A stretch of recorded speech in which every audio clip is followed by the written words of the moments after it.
Assalamualaikum warahmatullahi wabarakatuh.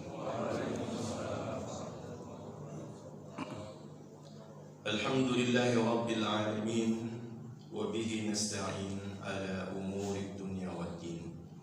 Wassalatu wassalamu ala ashrafil anbiya wal mursalin wa ala alihi wa sahbihi ajma'in, amma ba'd. Fa inni usikum wa nafsi bitaqwallah faqad fazal muttaqun. ابتداء بكتاب الله العزيز كما قال تعالى: يا أيها الذين آمنوا اتقوا الله حق تقاته ولا تموتن إلا وأنتم مسلمون. واعلموا أن الله سبحانه وتعالى يقول: يا أيها الرسل كلوا من الطيبات واعملوا صالحا إني بما تعملون عليم. Wahai para rasul, makanlah dari yang baik-baik dan beramallah yang baik. Sungguh aku maha mengetahui dengan apa yang kalian kerjakan. Surat Al-Mu'minun, surat 23 ayat ke-51. Saudara-saudara yang dirahmati Allah Subhanahu wa ta'ala, Allah yang maha tinggi memerintahkan hamba-hambanya dari kalangan para rasul, nabi yang diutus, alaihi wassalatu wassalamu ajma'in, semua, bukan satu dari antara mereka, tetapi ajma'in, semua nabi yang diutus, tak terkecuali dengan Nabi Muhammad sallallahu alaihi wasallam. Apa perintahnya untuk mereka tanpa terkecuali? Makan. Bil akli minal halal. Perintahnya adalah makan. Perintah Allah yang sesuai dengan nafsu ada, yang bertentangan dengan nafsu ada. Kira-kira kalau perintah makan sesuai dengan nafsu atau bertentangan dengan nafsu? Pak, perintah makan sesuai gak dengan nafsu? Sesuai bagi orang yang nafsunya makan. Tetapi di kondisi tertentu, kadang-kadang orang rela gak makan karena nafsu yang lain. Betul ya?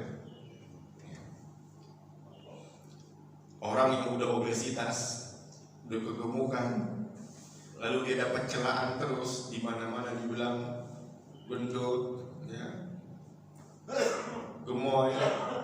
Kalau gemoy dicela atau dipuji, gitu ya. Udah gemuk pokoknya begitu. Nah, kira-kira dia rela gak tinggalin makan untuk dapat badan yang kurus atau sehat? Kalau gemuk dikatakan nanti penyakit, banyak penyakit, dia rela gak tinggalin makan? Rela. Ketika berubah motivasinya, bisa jadi berubah keinginannya. Saudara-saudara yang dirahmati Allah Subhanahu wa ta'ala, makan ya, salah satu argumentasi yang digunakan oleh orang kafir untuk menolak nabi-nabi. Padahal status kenabian itu status yang paling tinggi, prestise itu, nabi, rasul.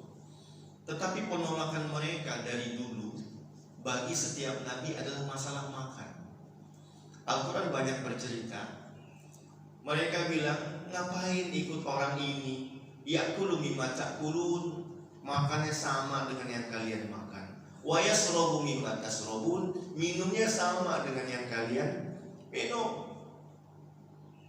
Wala in ata'tum basyaran mislakum innakum idzal la khasirun. Rugi ente kalau mau taat sama manusia yang sama dengan kalian.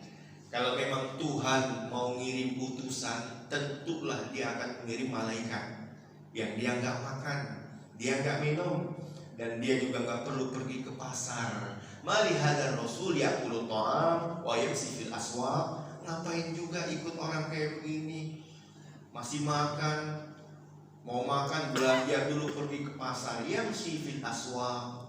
Jadi bagi mereka itu makan, minum, belanja ke pasar itu cacat bagi Rasul. Maka semestinya ya, makan itu tidak sesuai dengan keinginan para nabi dan rasul. Kenapa? Karena mereka ditolak hanya karena makan.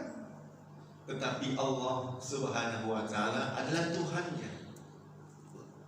Maka Allah perintahkan Nabi dengan perintah baik sesuai dengan nafsu ataupun tidak sesuai dengan nafsu. Maka dipanggil, ya ayyuhar rasul, wahai para rasul, kalian nabi yang diutus, ya, makan, kulu, silakan makan minat thayyibat, dari yang baik-baik.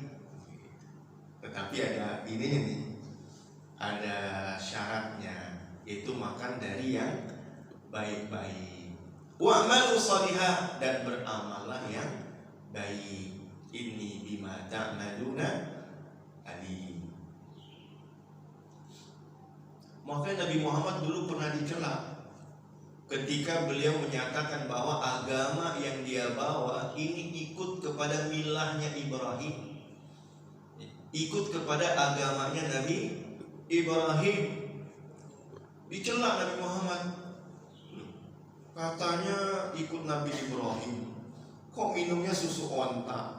Gara-gara minum susu onta, ya, itu status kenabian mau dibatalin. Bayangkan orang dulu itu, bohong ini, katanya ikut Nabi Ibrahim. Orang Ibrahim mengharamkan susu onta, kok kamu meminum susu onta? Umat Islam di zaman Nabi gara-gara minum susu onta, Pak, itu diledek sama orang Yahudi.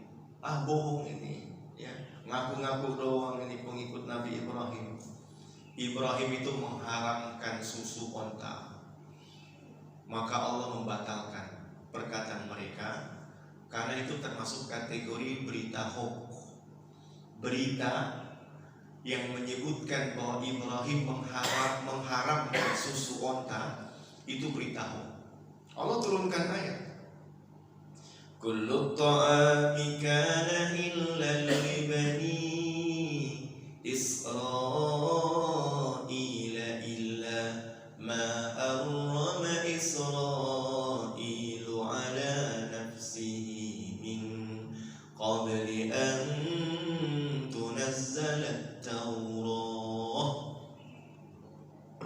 Semua makanan, kata Allah, kullu ta'am, semua makanan, kana hilla, dulunya halal, li bani Israel, untuk bani Israel, halal semuanya.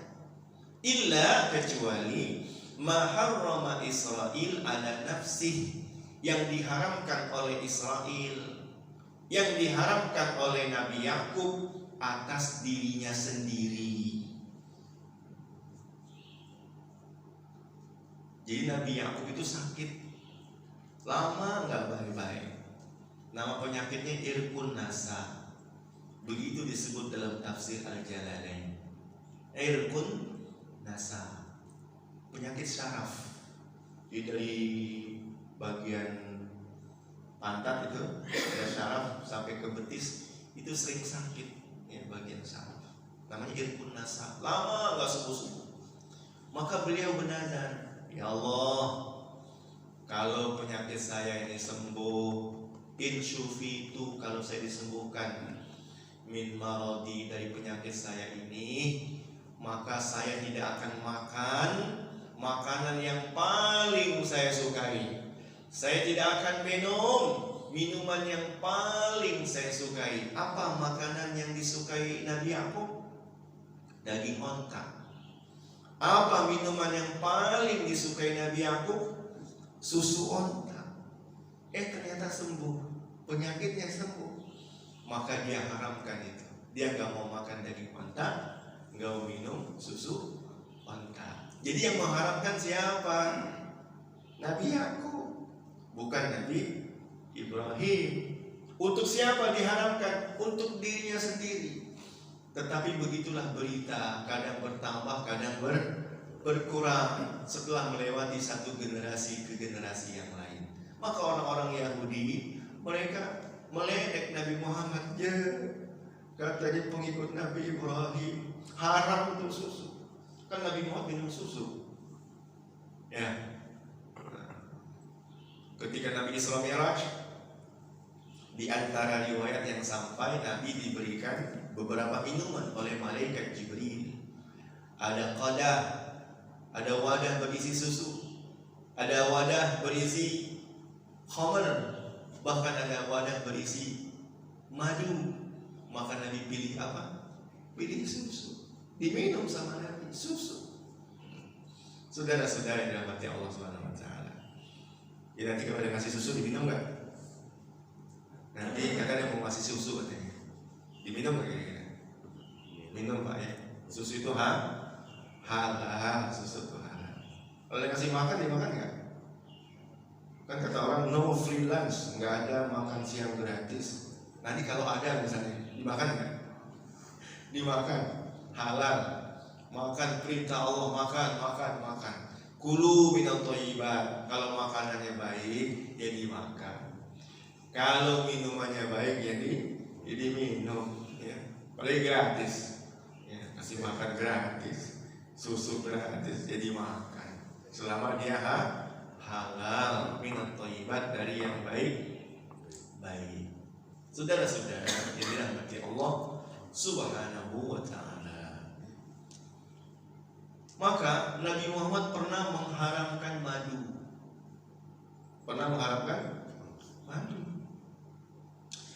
Maka Allah telah tegur Nabi Muhammad. Ya ayyuhan nabi, lima tuharrimu ma ahallallahu lak, tabtaghi mardata azwajik. Hei Nabi, kenapa kamu mengharamkan sesuatu yang halal, dihalalkan oleh Allah? Madu itu halal, kenapa kau haramkan? Tabtaghi mardata azwajik, hanya untuk mencari kerelaan hati istri-istrimu, kau haramkan madu? Gak boleh. Makan dan minum itu bukan nyenengin seseorang, tetapi menjalankan perintah Allah. Dilarang sama Allah mengharamkan madu. Madu itu halal. Lalu Allah jelaskan, madu itu obat, syifa, ya. Madu itu diambil dari yang baik-baik oleh tak lebah, yang keluar juga baik. Maka makan, minum, silakan. Saudara-saudara yang dirahmati Allah Subhanahu wa ta'ala. Jadi Allah memerintahkan seluruh nabi untuk makan. Padahal makan salah satu argumentasi orang kafir untuk menolak kenabian. Bahkan Allah Subhanahu wa ta'ala juga menggunakan argumentasi makan untuk menolak ketuhanan. Jadi yang tepat itu sebenarnya makan itu argumentasi untuk menolak ketuhanan, bukan untuk menolak kenabian. Nabi mana boleh makan, manusia, bashar, sifatnya jais, boleh makan, boleh sakit, boleh nikah, boleh giginya patah, boleh kakinya berdarah, boleh sakit demam. Ya.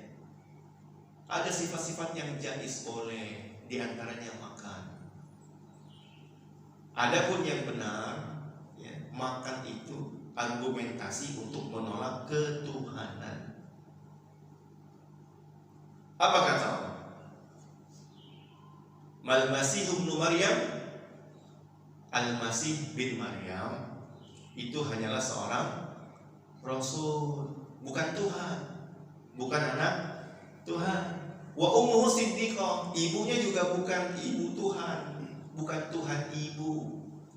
Ketika Allah menolak ketuhanan dari Nabi Isa, Allah menolak ketuhanan dari ibunya yang disematkan oleh orang-orang yang gulu, kelewatan batas. Apa argumentasi Allah? Karena yakulanit to'am, ya. Dulu Nabi Isa itu makan. Ketika hidup dia makan. Ibunya juga makan, ya. Masa Tuhan makan? Kalau Tuhan makan berarti dia bukan somat. Karena somat itu adalah yang dibutuhkan oleh semua, bukan membutuhkan sesuatu. Allah itu ghani, tidak butuh apa-apa, tidak butuh makan, tidak butuh minum. Maka Nabi Isa dibatalkan ketuhanannya oleh Allah. Ibunya Maryam juga dibatalkan ketuhanannya oleh Allah. Hanya karena apa? Makan. Karena yakulani dulu mereka makan loh. Karena makan punya konsekuensi.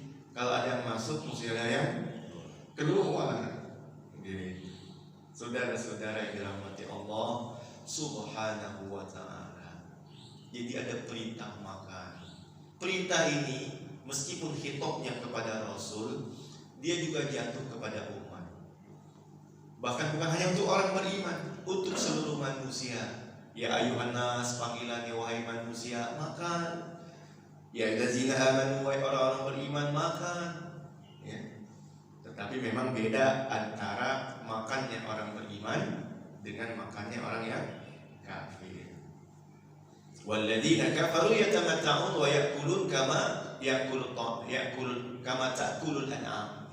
Kalau orang kafir itu dia senang-senang, dia kawin, dia nikmat-nikmat, dia makan kama ta'kulul an'am, seperti binatang ternak makan dan senang-senang kawin. Kalau orang beriman ada. Saudara-saudara yang dirahmati Allah Subhanahu wa ta'ala. Dalam ayat ini Allah Subhanahu wa ta'ala menggandengkan kalimat atau perintah makan dengan perintah beramal.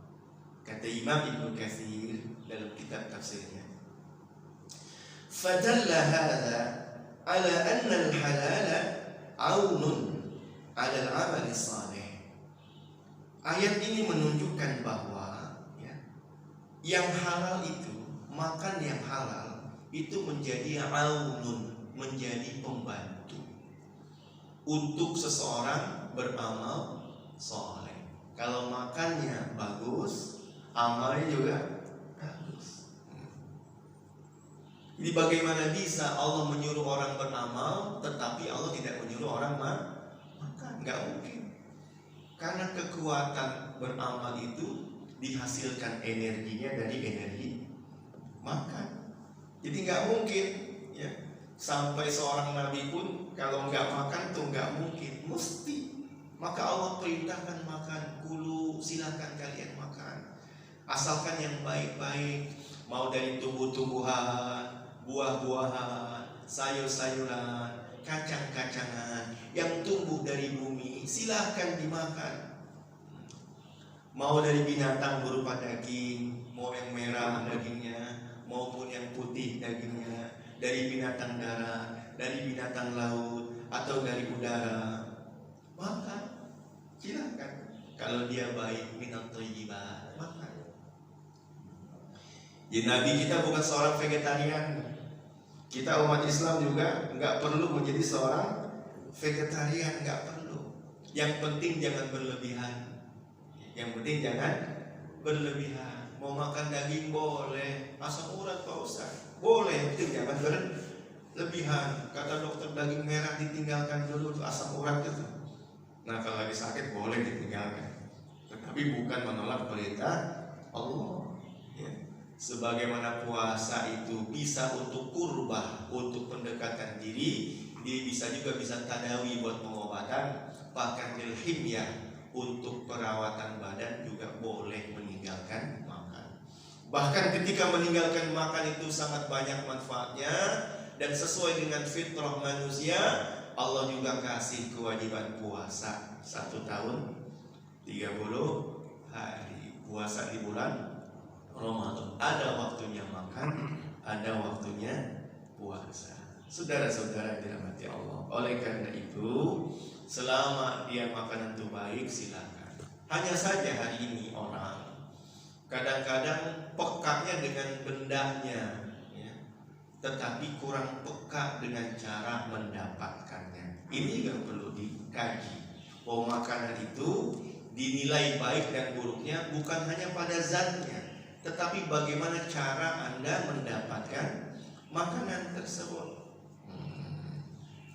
Dihidangkan daging babi, kaget, astagfirullahaladzim, Masa aneh dikasih babi daging haram? Giliran dikasih sesuatu di bawah meja, dia tenang aja dikasih sesuatu lewat bawah meja. Apa Pak itu di bawah meja Pak? Amplop. Masya Allah. Saudara-saudara yang dirahmati Allah Subhanahu Wa Taala. Kalau dikasih apel ditaruh di atas meja, apel di atas meja. Kalau di bawah meja apa? Di bawah meja. Kaki. Kalau bercandaan orang-orang di bawah Pak, apel di atas meja. Kalau upil di bawah meja taruhnya. Daging babi dikasih nggak mau, homer dikasih nggak mau, tetapi dia ambil duit itu dengan jalan korupsi, nggak tanggung-tanggung, miliaran, nggak tanggung-tanggung, triliunan. Daging babi cuma berapa ratus ribu, dia tolak bisa. Homer berapa rupiah, dia tolak bisa. Tetapi kok tega-teganya dia bikin travel haji umroh, sekian banyak jamaah haji, duitnya ditilup sama dia. Tuh kadang-kadang orang cuman peka dengan benda, tetapi nggak peka dengan cara dia mendapatkan. Kok tega-teganya orang sudah nabung sekian tahun untuk haji, untuk umroh, dipercayakan lewat travelnya, lalu tiba-tiba dia bawa kabur uang jamaah haji tersebut. Waliyahzubillah summa na'udzubillah min dzalik. Makanya Nabi Muhammad SAW itu yang mengajarkan kepada umat fi maqamit ta'lim, dalam maqam ta'lim beliau mengajarkan enggak masalah profesi seseorang itu apa, yang penting halal. Kata beliau, ma min nabiyyin illa ra'al ghanam, tidak ada satu orang nabi pun kecuali pernah menggembala kambing. Qalu wa anta ya Rasulullah, mereka berkata engkau juga ya Rasul. Dengan cepat Nabi katakan, qala na'am, iya, saya membawa kambing, kata Nabi. Membawa kambing profesi keren atau enggak keren Pak? Keren apa enggak? Enggak keren. Yang keren apa kira-kira? Presiden, bukan petugas KPPS. Hari ini kok mau angkat anak jadi mantu aja, nanya dulu jadi petugas KPPS enggak? Seolah-olah yang keren petugas KPPS, udah 5 tahun sekali. Menggembala kambing itu meskipun tak dipandang oleh sebagian orang, tetapi kalau dia halal memberikan jasa ya, atas keridhaan orang, kata Nabi, nah, saya menggembala kambing, kuntu al-aha, dulu saya pernah menggembala kambing ala qararin, untuk mendapatkan beberapa qirat li ahli Makkah, milik penduduk kota Mekah, untuk biaya hidup Nabi. Beliau tak mau repotin pamannya Abu Talib, maka beliau mengembala kambing di usia 9 tahun. Yang penting halal. Malu gak kira-kira kalau anaknya nanti mantunya itu mengembala kambing? Malu gak Pak? Malu, Masya Allah. Kamu nanti hari Minggu ngundang ya? Mau mantu ya? Iya. Mantunya apa? Ya cuman miara kambing. Ya kok mantu cuman miara kambing? Iya, gak jauh-jauh di Australia kambing. Berapa banyak? Ya sepenuh tanah 1 hektar kambing. Malu gak kira-kira? Kalau ngembala kambing itu kambing 1 hektar. Kan ada tuh artis, mantan artis tuh yang hijau tuh, perempuan tuh. Ya, dapat suami imam di Australia. Nggak tahu bukan sekedar imam, tapi dia punya sapi. Ya, malu nggak? Nggak malu. Hari ini kau mau mondokin anak langsung ngeper. Mana anakmu nggak sekolah? Mondok. Mau jadi apa?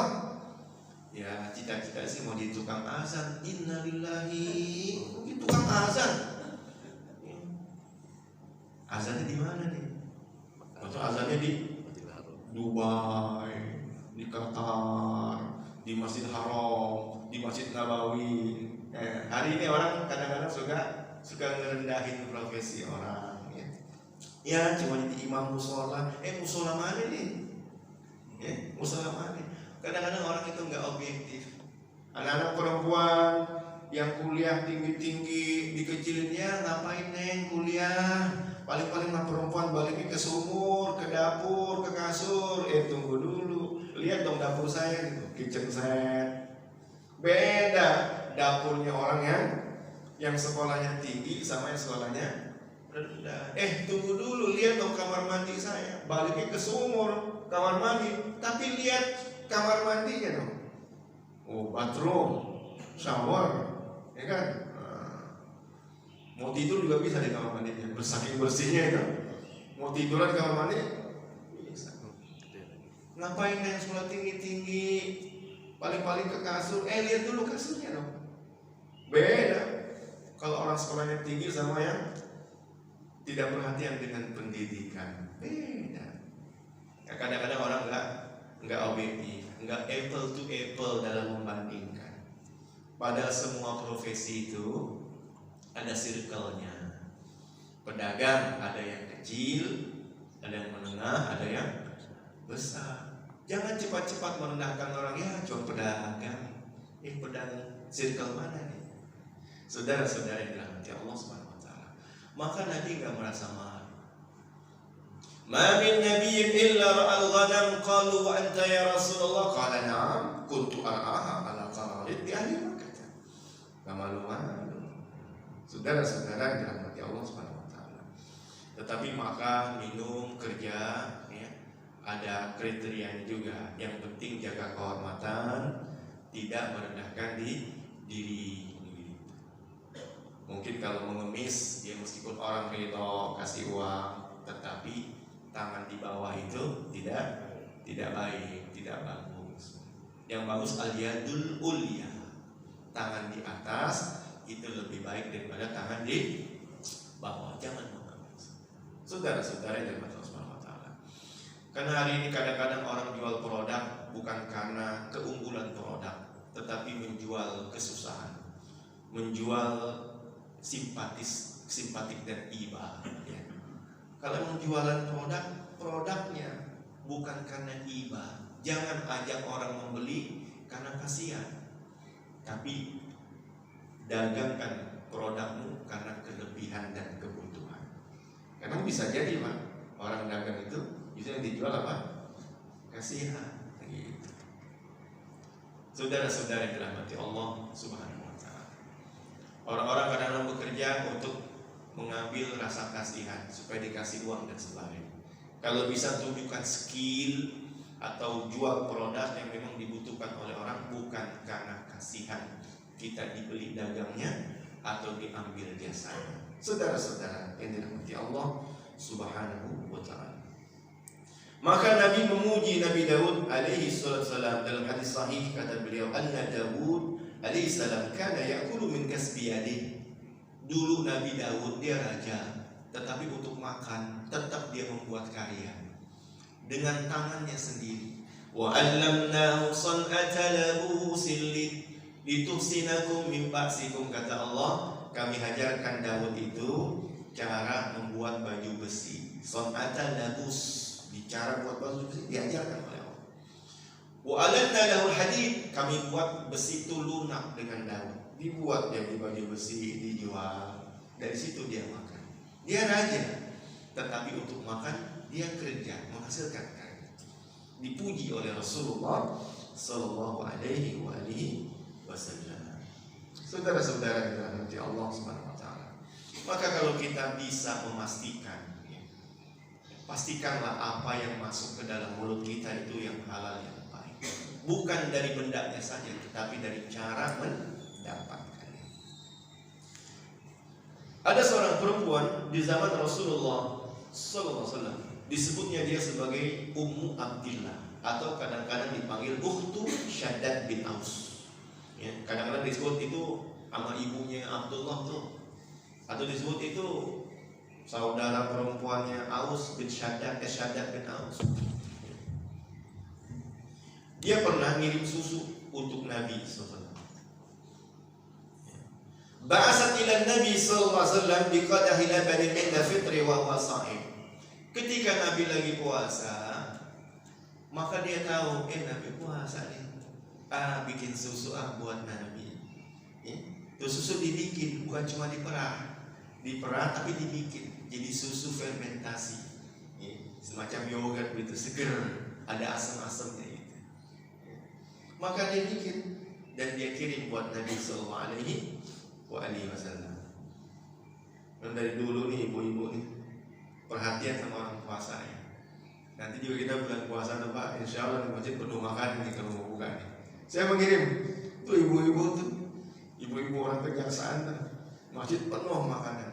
Karena daripada paham orang banyak puasa, ketika mau buka alangkah mudahnya kalau makanan itu disiapkan. Seperti ini, Ummu Abdillah. Dia tahu Nabi puasa, maka dia bikin susu. Dia kirim untuk Nabi Sallallahu Alaihi Wasallam. Tetapi dalam makom taklim, Nabi mengajarkan, enggak langsung diterima tuh susu. Faraddat ilayya Rasul. Maaf.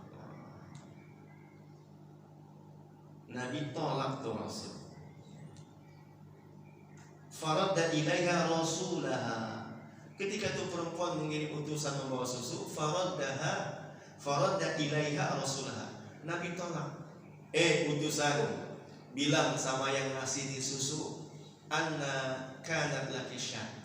Ini susu kambing halal, tapi kambingnya ini kan halal juga. Tetapi dari mana dia dapat di kambing? Kata Nabi itu. Tanya sama yang ngasih susu, anna kanat laki syatu. Dari mana dia dapat susu? Dari kambing dari mana? Maka dijawab oleh perempuan, ishtaraituha min mali. Aku membelinya dengan uangku sendiri. Jadi perempuan paham juga. Nabi itu ingin susu yang dia makan dari kambing yang betul-betul halal, nggak ada syubhatnya. Maka dia bilang ishtaraituha min mali. Aku beli kambingnya min mali, dari uangku sendiri. Kalau kita ngeh Pak kalimat ini perempuan ini ingin memastikan Rasul ini dari uang saya. Jadi kalau uang sendiri nggak mungkin ada peluang markup, peluang membesarkan anggaran itu kalau uang orang. Uang sendiri ada nggak? Saya pakai duit sendiri nih, mau beli produk, mungkinkah saya akan memperbesar harga? Kalau pakai duit sendiri, nggak mungkin. Pasti saya akan cari harga yang paling murah supaya sedikit saya keluar uang. Tetapi kalau uang orang, dia cari harga murah, tetapi dia kong kali kong sama penjual produk. Misalnya dia beli apa? Misalnya beli mainan, mobil-mobilan atau kapal-kapalan, pesawat terbang misalnya. Dia beli itu atau mobil-mobilan. Bisa gak dia naikin harganya? Bisa. Kalau duitnya duit orang, supaya dia dapat apa? Dapat kelebihan. Kan bisa begitu. Misalnya beli obat, ini antara sales obat sama dokter sama apoteknya. Bisa gak dia main di situ? Bisa. Markup tuh bisa. Kalau bukan duit sendiri. Anggaran, proyek-proyek, proyek pembuatan KTP-nya belum jadi. Udah bisa gak dikasih anggar yang lebih buat ini sekian. Bisa gak? Bisa. Kenapa? Karena duit orang. Maka di perempuan untuk meyakinkan Nabi, dia bilang ishtaraituha min mali. Kalau Nabi tanya, ini kambing dari mana? Saya boleh beli, dan belinya pakai duit sendiri, nggak sekedar jual beli, pakai duit sendiri. Artinya nggak ada peluang markup itu, khianat tuh nggak ada. Orang duit saya sendiri. Maka ketika Nabi mantap mendapatkan informasi bahwa itu dari uang sendiri dan ditempuh dengan jalan jual beli, maka Nabi langsung menerima susunya, fasyariba minhu. Maka Nabi minum susu dari perempuan tersebut.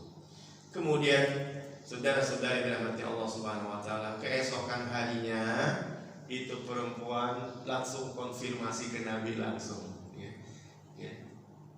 Tadi kan dapat cerita dari utusan, besokannya dia langsung ketemu Nabi.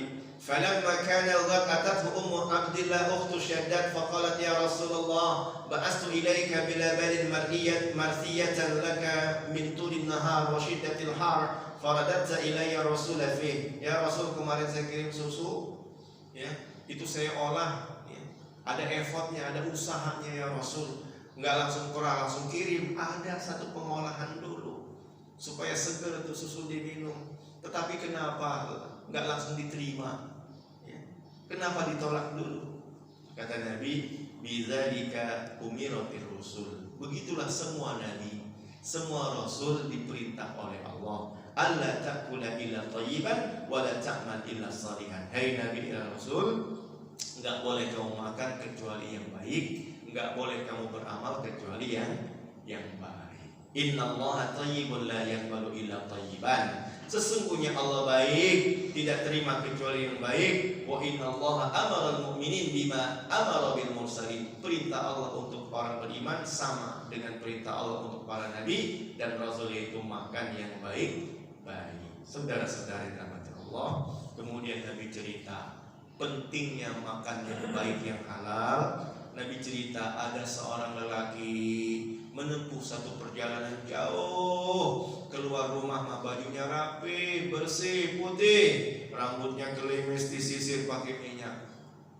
Karena jalan jauh, as-as akbar, rambutnya pun menjadi kusut, diterpa oleh angin, bajunya pun mulai lusuh dan berdebu, akbar, karena dia melewati jalan panjang di gurun pasir, kehabisan bekal. Lalu dia angkat kedua tangannya, ya muddu yadayhi ila sama. Dia panggil ya Rabb, ya Rabb, ya Allah ya Tuhan, ya Allah ya Tuhan. Dipanggil nama Tuhan, doa. Tetapi Nabi bilang, anna yustajabu lahu. Bagaimana bisa doanya dikabulkan sementara baju yang dia pakai itu haram, makanan yang dia makan haram, minuman yang dia minum haram, wa ghudhiya bil haram, dan gizi yang dia dapatkan juga gizi yang haram. Saudara-saudara yang dirahmati Allah Subhanahu wa taala.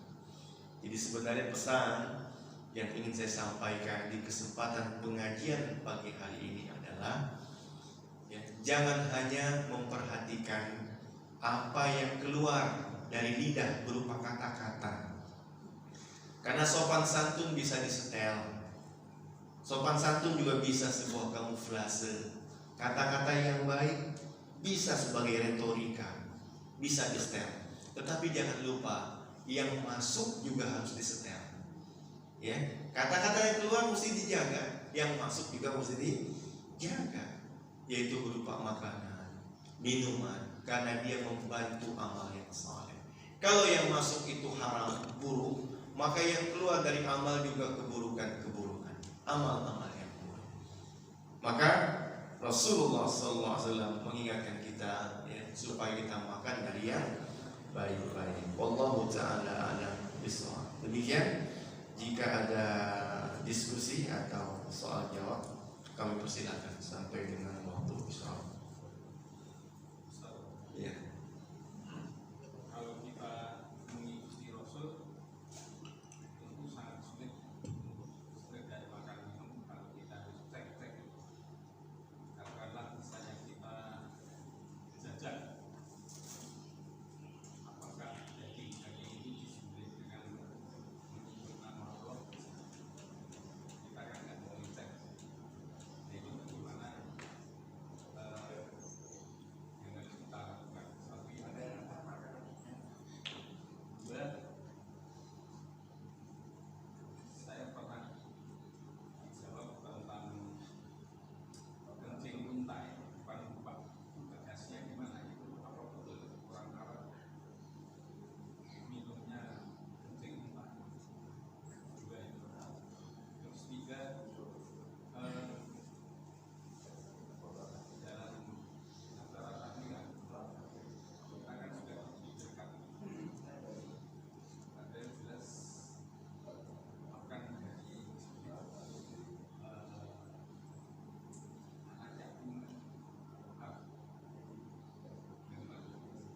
3 pertanyaan ya.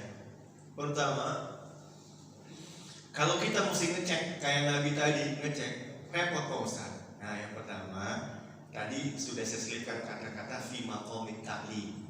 Hadis itu dalam kedudukan memberi pengajaran, bukan pengamalan, tapi pengajaran. Dalam prakteknya kita nggak perlu ngecek-ngecek, nanya-nanya begitu. Ada orang ngasih makan nih dari siapa nih? Dari mana nih makanan? Nanti orang pada tersinggung ditanya-tanya tersebut ya. Kita nggak perlu nanya-nanya gitu.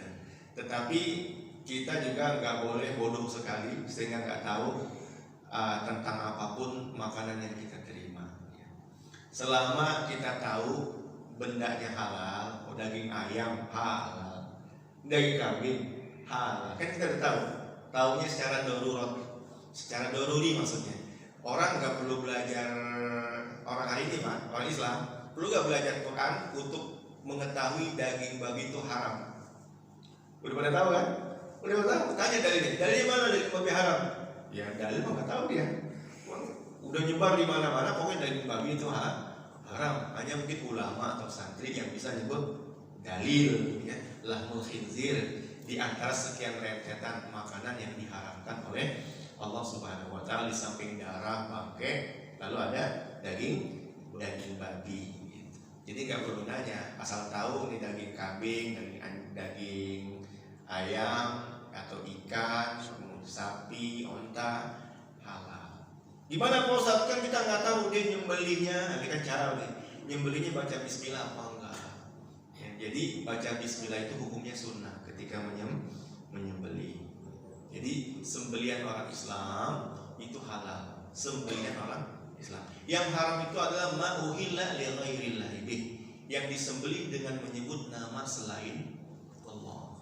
Jadi ada Quran kata Allah, kenapa kau makan binatang yang disembelih lam yuzkarismullah alaih, yang tidak disebut nama Allah. Maksud tidak disebut bukan tidak mengucap, yaitu menyebut nama Tuhan selain daripada Allah. Adapun orang Islam, orang-orang beriman, dia menyembelih meskipun nggak mengucap, sembelihannya itu halal, ya, karena membaca bismillah itu sunnah. Kemudian pada prakteknya Nabi juga diberikan daging kambing bagian kaki depan oleh seorang perempuan Yahudi. Nabi terima tanpa bertanya dulu, ente nyembelihnya nih gimana, baca bismillah apa enggak? Langsung menerima daging kambing dan Nabi memakannya. Kemudian Nabi Muhammad juga membiarkan Khalid bin Walid makan daging dog, ya, kadal gurun. Di dog bukan biawak yang kayak kita ya. Kadal gurun itu makannya tuh rumput, daun. Khalid bin Walid makan enak banget. Ditawarkan Nabi, silakan ya Rasul. Itu apaan tuh, daging apa tuh enak banget makannya? Ini daging dog ya Rasul. Daging kadal gurun. Dengar kadal gurun Nabi nggak mau lah, bilang kata Nabi, masyarakat saya nggak biasa makan kayak begini. Ini masalah selera. Tetapi Nabi nggak makan bukan berarti daging itu haram, hanya terkait dengan kebiasaan seseorang. Jadi kita nggak perlu nanya-nanya. Ini pergi ke warung Padang tanya nih ayam bakarnya sembelih baca bismillah apa enggak? Nggak perlu. Ya. Kita tahu nih ayam pasti makan baca bismillah. Pas mau makan ya baca bismillah. Daging ya, makan baca bismillah. Itu yang pertama ya. Nggak perlu bertanya kepada orang yang membeli ini disembelihnya baca bismillah atau tidak. Jadi Bapak silakan dengan nyaman di tengah-tengah masyarakat kita, negara yang mayoritas muslim ini ya, untuk makan dari yang halal. Kemudian yang kedua itu bertanya tentang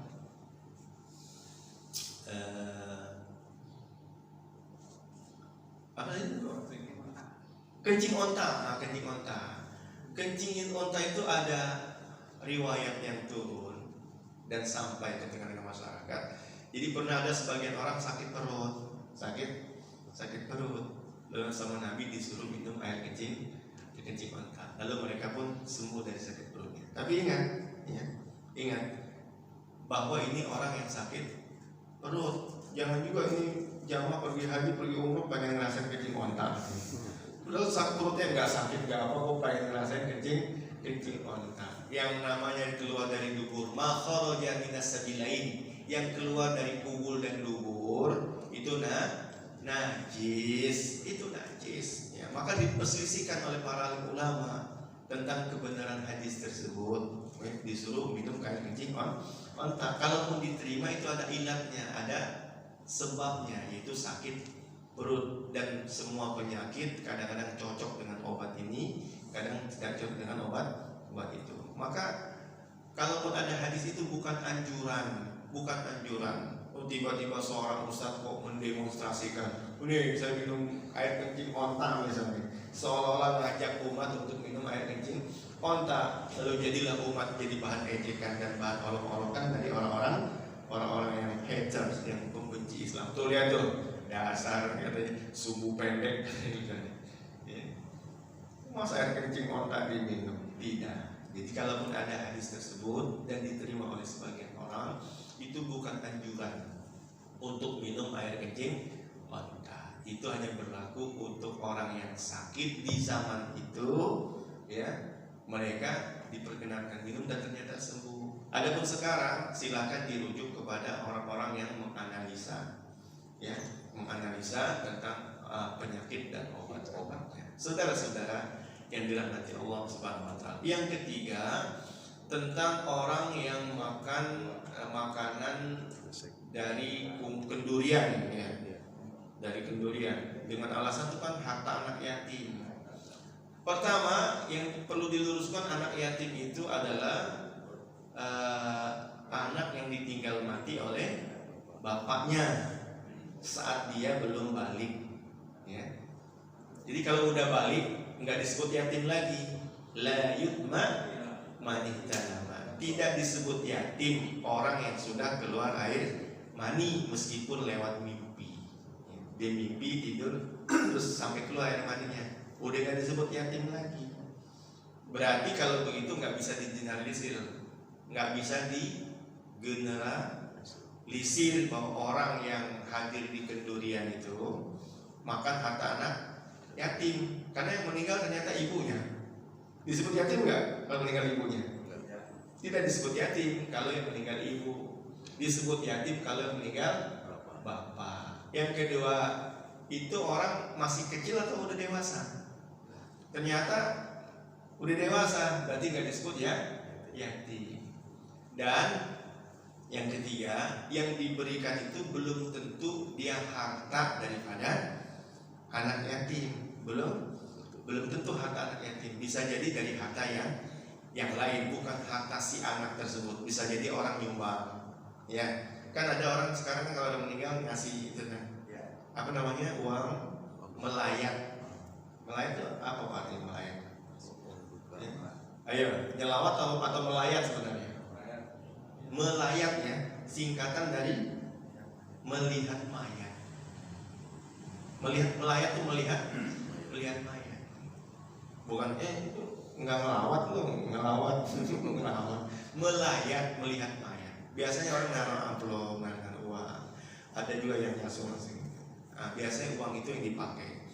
Nah, ingat, uang itu bukan uang si mayit, bukan uang si mayit, bukan. Jadi bukan harta warisan yang nggak boleh dimakan oleh orang kecuali dengan izin ahli waris. Jadi harta yatim, kalau yatimnya tahu pun, yatimnya tahu ini harta saya, seseorang boleh memberikan hartanya kepada orang lain. Maaf ya, misalnya ini benar harta anak yatim nih, misalnya benar harta anak yatim, tapi si yatim itu tahu, iya ini harta saya sedekahin, harta saya sedekahin, atau bukan sedekah, hibah saja, ini harta saya hibahin untuk orang makan menjamu, namanya orang udah datang, masa nggak keluar air minum, nggak keluar makanan.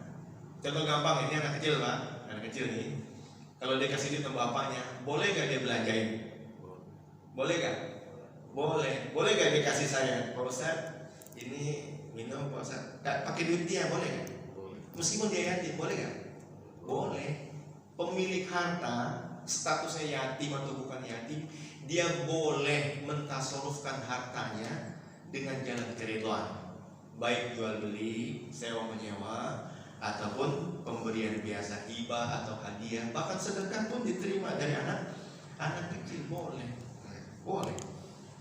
Saudara-saudara dalam hati Allah Subhanahu wa ta'ala, kecuali pemberian harta yang besar-besar, ya. Kategori sufaha itu termasuk sobi, anak kecil yang mesti dihajar, namanya hajrus sobi namanya. Anak kecil nggak boleh bertasarrufkan harta yang gede-gede. Kalau terjadi anak kecil jual rumah, ya bisa digugat. Ya, anak kecil toko beli handphone iPhone, jangan rumahnya atau jual tanah. Anak kecil beli iPhone yang nggak sah jual belinya. Kenapa? Karena dia masih kategori sufaha dan itu barang yang mahal. Tapi kalau cuma sekedar makan minum 10.000, 15.000, itu masih sah. Meskipun anak kecil yang melakukan akad tersebut. Nah, jadi sebenarnya mengeneralisir tentang itu tidak tepat. Paling perbedaan pendapatnya bukan karena harta anak yatim dimakan. Perbedaan pendapatnya bukan karena harta anak yatim dimakan. Perbedaan pendapatnya adalah tentang tradisi. Tentang tradisi dulu di zaman Nabi, kalau ada orang yang kena musibah, orang yang itu dibuat nggak repot lagi. Orang-orang yang nyediain makan, buatkanlah makanan, ya, karena keluarganya Ja'far itu sedang kena musibah, kena berduka. Jadi kalian yang menanggung dia lagi kena musibah, udah bikin dia santai, jangan repot-repot. Kalian yang bikin makanan. Nah, itu. Jadi ini terkait dengan apa? Tradisi. Jadi perbedaan pendapatnya bukan masalah makan harta anak yatim itu, tetapi tentang tradisi. Ada sekelompok orang Islam yang mengkategorikan tradisi-tradisi itu sebagai amalan bid'ah. Ada sebagian orang Islam, kelompok Islam begitu. Tetapi ada juga yang tidak mengkategorikan itu. Dan semua tergantung dengan definisi yang dibangun tentang makna bid'ah itu. Tergantung definisi yang dibangun. Kalau dibangunnya seperti ini, maka dia akan melahirkan hukum-hukum seperti ini, ya. Tetapi kalau definisi seperti ini, dia melahirkan hukum-hukum yang berbeda lagi. Nah, saudara-saudara yang dirahmati Allah Subhanahu wa taala, untuk pengajian tentang itu mesti objektif seorang ustaz dalam menjelaskan, ya. Mesti dua-duanya dihadirkan, kemudian dikomparasi. Kemudian nanti kembali kepada masyarakat, kemana dia cenderung. Apakah kelompok yang seperti ini? Yang jelas tidak ada tuntutan asal dari agama sendiri, tidak ada tuntutan asal, sehingga yang tengah-tengah, ya, sebelum dihadirkan dalil, sebelum dikomparasi, sebenarnya ada kaidah tengah-tengah. Apa itu? At-tarku laisa bihujjatin fi syar'ina la yaqtadi man'an wala ijaban. Yang tidak dibuat Nabi tidak bisa jadi hujah dalam syariat. Yang tidak dibuat Nabi tidak bisa jadi hujah di dalam syariat. Jadi orang nggak bisa bilang, ngapain, kan Nabi nggak bikin begitu, ente bikin ngada-ngada sendiri. Nggak bisa ngomong begitu, ya, nggak bisa. Sehingga apalah yang tadiman wala ijaban. Yang sebelah sana nggak boleh ngelarang, yang sebelah sini nggak boleh mewajibkan. Ini bapak meninggal dikubur doang kayak kucing aja, nggak ditalilin misalnya gitu. Jadi seolah-olah mewajibkan ngadain acara selamatan kayak begitu. Jadi yang sini nggak boleh mewajibin, yang di sini juga nggak serta-merta melarang dengan alasan Nabi nggak buat. Nah, tetapi kalau memang mau didiskusikan, maka diskusikanlah dengan cara yang baik. Hadirkan alasan dalil dari kedua belah pihak, kemudian komparasi, kemudian cerdaskan masyarakat, silakan mereka memilih, gitu. Jadi wallahu ta'ala a'lam bishawab. Yang ditanyakan nomor 3 sebenarnya bukan karena memakan harta anak yatim, hanya terkait dengan definisi bid'ah yang dibuat oleh beberapa kelompok orang Islam. Wallahu ta'ala a'lam bishawab.